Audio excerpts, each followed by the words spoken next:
ஆளு மூஞ்சி பார்க்க சோகமா இருக்கு, என்ன பிரச்சனை? அது ஒன்றும் இல்லை மாமா. அம்மாவுக்கும் வயசாகிக்கிட்டே இருக்கு.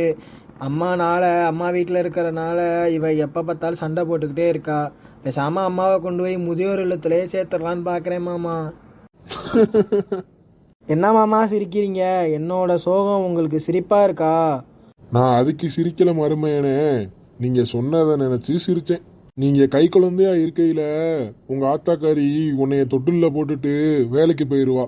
போயிட்டு வந்து உனக்கு கஷ்டப்பட்டு உன்னைய பாதுகாத்து உன்னைய வந்து காப்பாத்தி வளர்த்தா. உன் அப்பனும் ஆத்தாலும் என்னைக்கும் சண்டை போடாத நாளே கிடையாது தெரியுமா?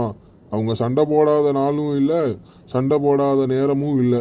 அவங்க எந்த நேரம் பார்த்தாலும் சண்டை போட்டுக்கிட்டு தான் இருப்பாங்க. அதுக்காக அவங்க ஒன்றும் உன்னைய கொண்டு போய் உன்னால தான் சண்டை வருது, இந்த குழந்தைனால தான் சண்டை வருதுன்னு உன்னைய கொண்டு போய் அவங்க ஒரு நாளும் அனாதாசிரமத்தில் விடணும்னு அவங்க நினைச்சது இல்லையே மருமையனே.